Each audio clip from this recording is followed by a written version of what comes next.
Assalamualaikum warahmatullahi wabarakatuh. Perkenalkan, nama saya Rifki Aditya Apriana, NPM 101121239. Ma'rifatul Insan. Bagian ke-1 adalah Ta'rif al-Insan. Ma'rifatul Insan punya dua kata, yaitu ma'rifat dan insan. Ma'rifat berarti mengenal, sedangkan insan berarti manusia atau diri sendiri. Jadi, ma'rifatul insan dapat diartikan mengenali diri sendiri. Secara istilah, ma'rifatul insan sendiri merupakan suatu proses mengenali dan memahami penciptaan manusia oleh Allah SWT, yang mana manusia merupakan makhluk yang paling sempurna di antara makhluk lainnya. Sehingga ketika seseorang sudah mengenali dirinya sendiri, siapa diri kita, dari mana asalnya, dan untuk apa kita diciptakan, dia akan membuahkan hasil, yaitu ketaatan dalam menjalankan amanahnya sebagai manusia. Yang pertama ada Ta'rifatul Insan. Sebagai seorang manusia, kita sudah pastinya memahami apa itu arti manusia yang sesungguhnya, dan mestinya kita harus mengenal diri kita sendiri. Siapa diri kita, dari mana kita berasal, apa yang sedang kita kerjakan di muka bumi ini, dan seterusnya. Dengan begitu kita dapat memposisikan diri. Asal penciptaan manusia, yaitu yang pertama adalah tanah. Dalam penciptaan makhluk hidup termasuk manusia, beberapa ayat Al-Quran menyatakan pentingnya peranan tanah liat. Hal ini dikemukakan dalam beberapa ayat berikut. Artinya, dialah yang menciptakan kamu dari tanah, sesudah itu ditentukannya ajal kematianmu, dan ada lagi suatu ajal yang ada pada sisinya, yang dia sendirilah mengetahuinya. Kemudian kamu masih ragu-ragu tentang berbangkit ini. Al-An'am ayat 2. Kemudian yang kedua ada ruh. Ruh merupakan zat yang tak terlihat, tetapi hakikat ruh itu terasa eksternnya di dalam jiwa manusia. Fungsi utama ruh untuk merasakan, meyakini, menghendaki, dan memutuskan. Rasulullah SAW mengatakan bahwa di dalam jasad ada segumpal daging. Bila daging ini baik, maka baiklah seluruh jasad. Namun bila daging itu rusak, maka rusaklah seluruh jasad. Segumpal daging itu adalah hati manusia. Dalam hal konteks pembahasan ini bukanlah hati secara fisik, walaupun hepar juga sangat menentukan kesehatan tubuh. Selain terciptanya dari unsur tanah, manusia juga tercipta dari ruh. Mengenal hal ini, Allah Ta'ala berfirman, yang artinya, kemudian dia menyempurnakan dan meniupkan ke dalam ruh ciptaannya, dan dia menjadikan bagi kamu pendengaran, penglihatan, dan hati, tetapi kamu sedikit sekali bersyukur. Bagian kedua, Ma'rifatul Insan adalah Hakikatul Insan, hakikat manusia. Sebagai seorang manusia, maka kita harus bisa memahami hakikat dari diri dan kehidupan kita sebagai manusia. Hal itu penting agar kita sebagai manusia dapat bertindak adil terhadap diri maupun orang lain, dan juga makhluk-makhluk lainnya. Berikut ini akan membahas mengenal hak-hak hakikat manusia yang harus dipahami. Hakikat manusia dalam Kamus Besar Bahasa Indonesia KBBI, hakikat memiliki dua arti, antara lain intisari atau dasar. Contoh kata, dia yang menanamkan hakikat ajaran Islam di hatiku. Hakikat ya, kenyataan yang sebenarnya, sesungguhnya. Contoh kata pada hakikatnya mereka orang baik-baik. Makhluk. Menurut Kamus Besar Bahasa Indonesia, makhluk adalah sesuatu yang dijadikan atau yang diciptakan oleh Tuhan, seperti manusia, binatang, dan tumbuh-tumbuhan. 1.1 Alal fitrah.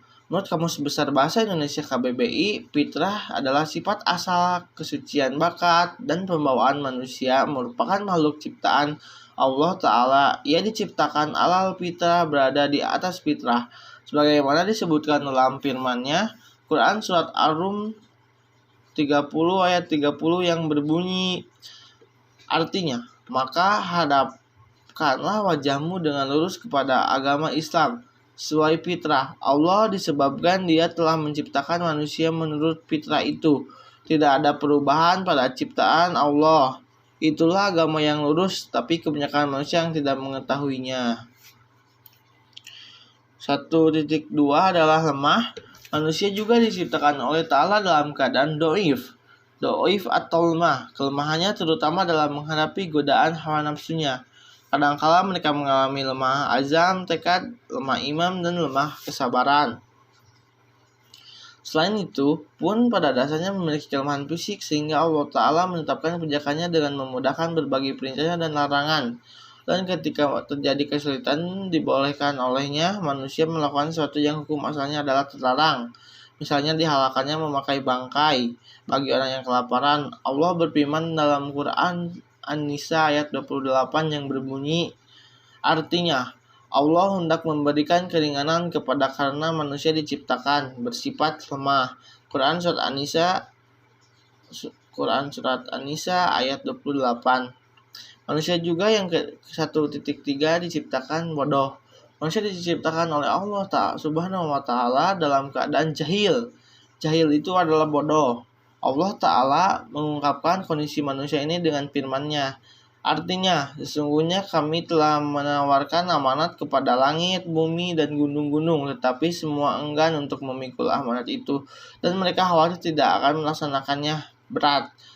Lalu dipikulkan amanat itu oleh manusia. Sungguh, manusia itu sangat zalim dan sangat bodoh. Quran Surat Al-Ahzab ayat 72. Manusia juga diciptakan dalam yang 1.4, yaitu adalah fakir. Manusia juga diciptakan oleh Ta'ala dalam keadaan fakir, butuh berkehendak kepada pemberiannya. Artinya, wahai manusia, kamulah yang memerlukan Allah, dan Allah dialah yang maha kaya, tidak memerlukan sesuatu, maha terpuji. Quran Surat Fatir ayat 15. Kemudian nomor 2, manusia juga dimuliakan. Manusia adalah satu-satunya makhluk Allah yang dimuliakan oleh Allah dari makhluk yang lainnya. Di antaranya dengan ditiupkannya ruh. Yang kedua, memiliki keistimewaan, ditundukkannya alam padanya. Jadi kita bahas dulu ya yang ditiupkan ruhnya. Allah Ta'ala memuliakan anak-anak Adam karena nafkuhu ruhi, telah ditiupkan ruh ciptaan Allah Ta'ala kepadanya. Dia berfirman, artinya, kemudian dia menyempurnakannya dan meniupkan ruh ciptaannya ke dalam rubahnya, dan dia menjadikan pendengaran, penglihatan, dan hati bagimu, tetapi sedikit sekali kamu bersyukur. 2.2 memiliki keistimewaan. Manusia merupakan makhluk Allah yang dianugerahi dengan berbagai keistimewaan dibandingkan dengan makhluk lainnya.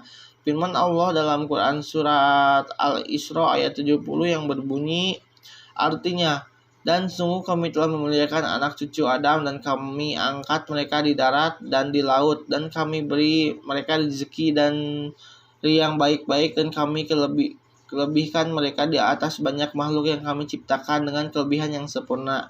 Quran Surat Al-Isra ayat 70. Kalau tidak ditunjukkannya alam padanya, manusia pun dimuliakan oleh Allah Ta'ala karena musharun lahu, telah ditundukkan alam ini kepadanya. Firman Allah Ta'ala, artinya, Allah lah yang menundukkan laut untukmu agar kapal-kapal dapat berlayar di atasnya dengan perintahnya, dan agar kamu dapat mencari sebagian karunia-Nya, dan agar kamu bersyukur. Quran Surat Al-Jathiyah ayat 12. Di ayat manusia juga yang ketiga itu ada dibebani. Manusia adalah makhluk hidup yang dimukallafum, dibebani tanggung jawab. Tanggung jawab yang pertama adalah ibadah, yaitu taat kepada Allah dengan melaksanakan perintahnya, baik perbuatan maupun perkataan yang berupa lahir maupun batin. Manusia diwajibkan untuk beribadah sebagaimana firman Allah Subhanahu wa Ta'ala yang artinya, Aku tidak menciptakan jin dan manusia melainkan agar mereka beribadah kepadaku. Quran surat Zariyat ayat 56. Yang kedua itu kita dibebani khalifah. Dan tugas khalifah fil ardi ialah menekan hak dan keadilan di muka bumi, membersihkan alam ini dari perbuatan najis, syirik, fasik, serta meninggalkan kalimat Allah. Allah akan memperhatikan dan mencatat semua perbuatan manusia dalam melaksanakan tugasnya itu, apakah sesuai dengan yang diperintahkannya atau tidak. Allah Subhanahu wa taala menjadikan manusia sebagai khalifah di muka bumi ini berdasarkan firman-Nya, yang artinya, dan ingatlah ketika Tuhanmu berfirman kepada para malaikat, aku hendak menjadikan khalifah di bumi. Mereka berkata, apakah engkau hendak menjadikan orang merusak dan menumpahkan darah di sana, sedangkan kami bertasbih memujimu dan menyucikan namamu? Dia berfirman, sungguh aku mengetahui apa yang tidak kamu ketahui. Quran Surat Al-Baqarah ayat 30. Yang keempat, manusia juga bebas memilih. Manusia adalah makhluk yang di mukhayarum diberi pilihan oleh Allah Ta'ala apakah memilih iman atau al-kufru, sebagai firman Allah dalam Quran Surat At-Taghabun ayat 2 yang berbunyi, artinya dialah yang menciptakan kamu, lalu di antara kamu ada yang kafir dan di antara kamu juga ada yang mukmin. Dan Allah Maha melihat apa yang kamu kerjakan. Quran Surat Tahabun ayat 2. Yang kelima, juga manusia dibebani oleh balasan atau pertanggungjawaban.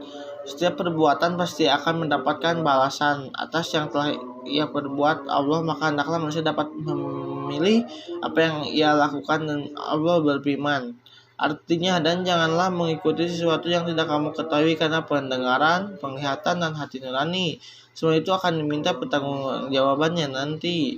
Quran Surat Al-Isra ayat 36. Yang pertama itu bisa berakibat surga.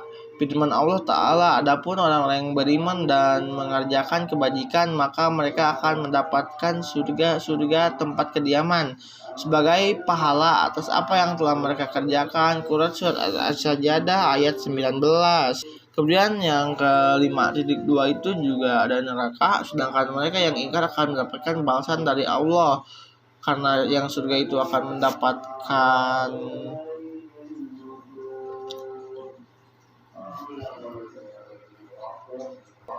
balasan amal yang baik, yang sedangkan yang di neraka ini balasan neraka yang bagi orang yang buruk.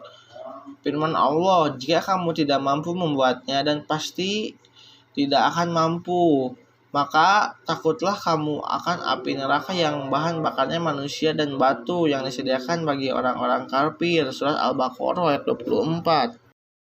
Sifatul insan, sifat-sifat manusia.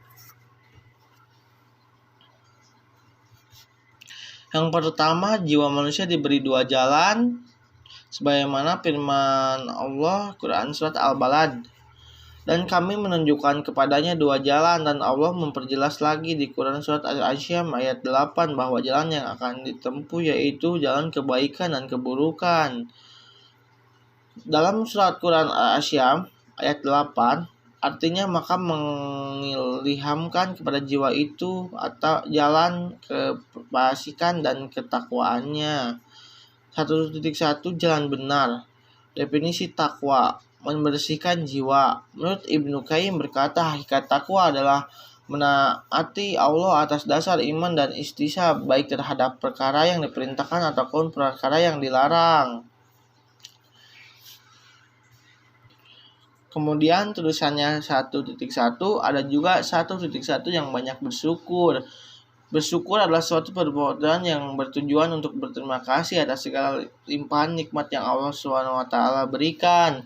Firman Allah, dan ingatlah juga tak kala Tuhanmu memaklumkan, sesungguhnya jika kamu bersyukur pasti kamu menambah kenikmatan padamu, dan jika kamu mengingkari nikmatku maka sesungguhnya azabku sangat pedih. 1.2 itu kita harus bersabar. Sabar menerima cobaan hidup seperti lapar, haus, dan lainnya. Sabar dari keinginan hawa nafsu. Sabar dalam taat kepada Allah. Sabar dalam berdakwah. Sabar dalam perang. Allah Subhanahu wa taala berfirman, Hai orang-orang yang beriman, bersabarlah kamu dan kuatkanlah kesabaranmu, dan tetaplah bersiap siaga di perbatasan negerimu, dan bertakwalah kepada Allah supaya kamu beruntung. Quran Surat Al-Imran ayat 200. Sabar dalam pergaulan. 1.1.2 berhati lembut. Dari Abdullah ibnu Sa'id ibnu Haid mengatakan bahwa ketika Nabi SAW sedang duduk, seorang lelaki bertanya, "Wahai Rasulullah, apakah makna al-awah?" Rasulullah SAW menjawab, "Orang yang sangat lembut hatinya." Allah Subhanahu wa Ta'ala telah berfirman, "Sesungguhnya Ibrahim adalah orang yang sangat lembut hatinya, penyantun." Quran Surat At-Taubah ayat 114. 1.1.4 yaitu ada kasih sayang atau rahimun. Sungguhnya Allah Maha Pengasih lagi Maha Penyayang kepada manusia. Quran Surat Al-Baqarah ayat 143. 1.1.5 Surat Taubat. Awah. Manusia adalah makhluk yang lemah. Mereka tanpa kecuali seringkali berbuat khilaf dan salah. Namun di dalam ajaran Islam, orang baik itu bukanlah orang yang tidak pernah berbuat khilaf dan salah. Akan tetapi menurut Islam, orang yang baik itu adalah orang yang jika terlanjur berbuat salah, ia segera bertobat kepada Allah. Subhanallah. 1.1.6 adalah bersikap lemah, lembut atau awah. Jadi Abdul ibnu Sa'id ibnu Haid mengatakan bahwa ketika Nabi SAW sedang duduk, seorang lelaki bertanya, "Wahai Rasulullah, apakah makna al-awah?" Rasulullah SAW menjawab, "Orang yang sangat lembut hatinya." 1.1.7 selalu bersikap jujur. Rasulullah SAW pun memberitahukan kepada umatnya untuk bersikap jujur. "Kalian wajib berperilaku jujur. Sesungguhnya kejujuran akan mengatakan kepada kebajikan, ketakwaan. Dan sesungguhnya ketakwaan akan mengantarkan kepada surga." 1.1.8 terpercayanya aminun, yakni dapat diandalkan karena jujur dan tidak suka berbuat curang atau menipu. Sifat ini sifat para rasul. Dalam sirah Nabiwah kita mengerti bahwa Nabi Muhammad SAW diberi gelar Al-Amin karena memiliki sifat amanah dan terpercaya. 1.1.9 akan memperoleh keberuntungan. Orang yang senantiasa mensucikan jiwanya, maka Allah akan memberikan kemenangan yang sangat besar karena dirinya telah berbuat baik kepada kebaikan dan senantiasa menjauhi sesuatu yang dilarangnya. Sebagaimana firman Allah, "Dan hendaklah ada di antara kamu segolongan umat yang menyerupai kepada kebajikan, menyuruh pada yang ma'ruf, dan mencegah dari yang mungkar. Merekalah orang-orang yang beruntung." 21. Jalan salah. Menurut Kamus Besar Bahasa Indonesia, pujur memiliki arti dalam kelas nominal atau kata benda, sehingga pujur dapat menyatakan nama dari seseorang, tempat, atau semua benda yang dibendakan. 2.1.1 memperturutkan sifat tergesa-gesa, sebagaimana firman Allah dalam Quran Surat Al-Isra ayat 11, yang artinya, "Dan manusia mendoa kejahatan sebagaimana ia mendoa untuk kebaikan, dan adalah manusia bersifat tergesa-gesa." Quran Surat Al-Isra ayat 11. Dalam Al-Quran ini 2.1.2 berkeluh kesah, sebagai firman Allah, artinya sesungguhnya manusia diciptakan bersifat keluh kesah lagi kikir. Apabila ia ditimpa kesusahan, ia berkeluh kesah. Quran Surat Al-Mariz ayat 19-20. 2.1.3 tidak mau berbuat baik, sebagaimana firman Allah yang artinya, "Dan apabila ia mendapatkan kebaikan, ia amat kikir." Quran Surat Al-Mariz ayat 21. 2.1.4 Kufur artinya mengingkari atau menduakan Allah, sebagaimana firman Allah dalam Quran Surat Ibrahim ayat 34, "Dan Dia telah memberikan kepadamu keperluanmu dan segala apa yang kamu mohon kepadanya, dan jika kamu menghitung nikmat Allah, tidaklah dapat kamu meninggalkannya. Sesungguhnya manusia itu sangat zalim dan sangat mengingkari nikmat Allah." Quran Surat Al-Ibrahim. 2.1.5 Pendebat. "Dan sesungguhnya kami telah mengulang-ulangi bagi manusia dalam Al-Quran ini bermacam-macam perumpamaan, dan manusia adalah makhluk yang paling banyak membantah. Sesungguhnya manusia itu sangat ingkar, tidak berterima kasih kepada Tuhannya. Dia adalah makhluk yang paling banyak membantah." Quran surat Al-Kahfi ayat 18. 2.1.6 Zolim. Ada firman Allah Subhanahu wa taala, dan Dia telah memberikan kepada keperluanmu dan segala apa yang kamu mohonkan kepadanya, dan jika kamu menghitung nikmat Allah, tidakkah kamu dapat menghinggakannya, sehingga sesungguhnya manusia itu sangat zalim dan sangat mengingkari nikmat Allah. 2.1.7 Zahil.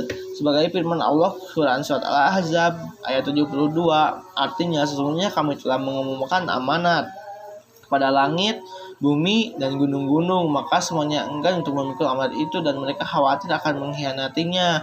Dan dipukul amanat itu oleh manusia itu sangat zalim dan amat bodoh. Sekian dan terima kasih. Saya Rifki Adityana, izin pamit. Assalamualaikum warahmatullahi wabarakatuh.